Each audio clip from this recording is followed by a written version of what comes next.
Hey everyone, welcome back. Ready for another deep dive? Always. What are we looking at today? Well, today we're going to be looking at some American urban legends. You know, those stories we all grew up with, Oh, yeah. those kind of spooky, creepy tales. We're going to see if there's any truth to them or if they're just stories. Interesting. What's our source material? So we've got this snippet from a podcast, Urban Legends of America, Origins and Truths, it's called. Okay, sounds promising. And we're going to use it to just sort of, take a deeper look at some of these stories and see what they might say about us, what they might say about American culture and anxieties and all that. I'm in. Where should we start? Let's kick things off with the Hookman. Okay, yeah. Pretty classic. Oh, right? yeah, definitely a classic. Teenagers parked at Lover's Lane. Hmm. Escape killer with a hook for a hand. Sounds like every horror movie, right? Right, exactly. But there's something about that story that I think really gets under people's skin. Yeah. What do you think? Well, I think it speaks to a lot of the anxieties of the time. The Hookman legend really emerged in the 1950s. Okay, yeah. And that was a time when, there was a lot of social conservatism, but also a lot of fear, Mm-hmm. Cold War paranoia. And teenagers were this kind of new concept. Yeah. And people were really anxious about them, about this youthful rebellion, sexuality, all that.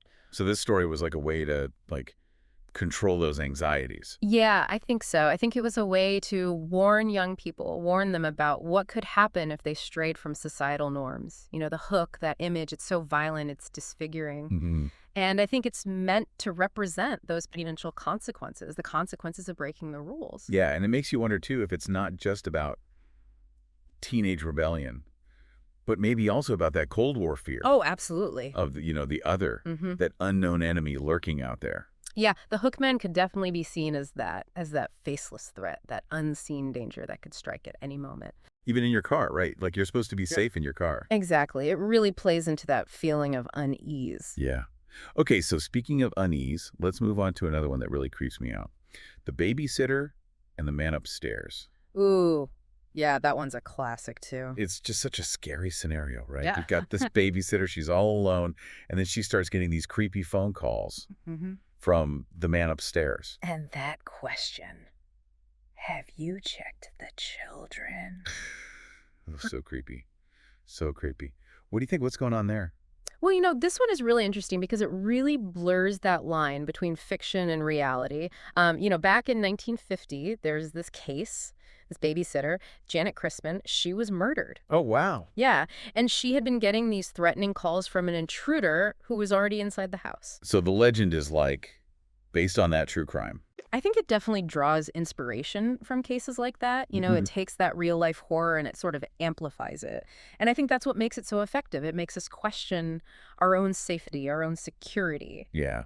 Because even in a familiar environment, something bad could happen, Exactly. Plays on that primal fear. Right, right. Okay, so let's switch gears a little bit. Let's talk about the vanishing hitchhiker. Now, this is one that I think pops up in different cultures. Right? It does, yeah. It's a pretty widespread motif. But there's something very American about our version, don't you think?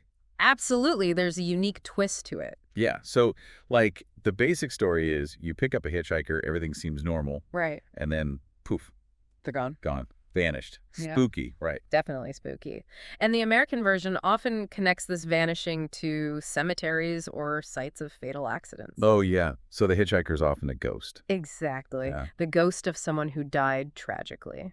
Okay. So what do you think that says about us? Is it just that we love ghost stories? I think it goes deeper than that. I think it's about our need to understand loss, to make sense of the unknown.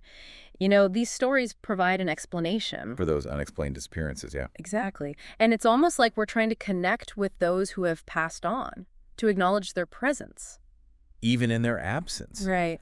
It's really fascinating to think about how all these stories, they seem so simple on the surface, but they actually have these really deep meanings. Oh, absolutely. They're like windows into our collective psyche. They reflect our anxieties, our fears, our hopes, our ways of coping with grief and loss. And they keep evolving, too. They do. New ones pop up all the time, and the old ones adapt. It's amazing. Yeah. Well, it's been awesome talking about all this with you. I think it's given us all a lot to think about. Me too. It's been a great dive. And to all our listeners out there, I hope you've enjoyed this deep dive into the world of American urban legends. Yeah, keep those lights on tonight. And maybe think about some of the urban legends you've heard. What do they say about us? What do they say about our fears and our hopes? And hey, maybe the truth behind some of those stories is even more fascinating than the legends themselves. You never know. Until next time. See?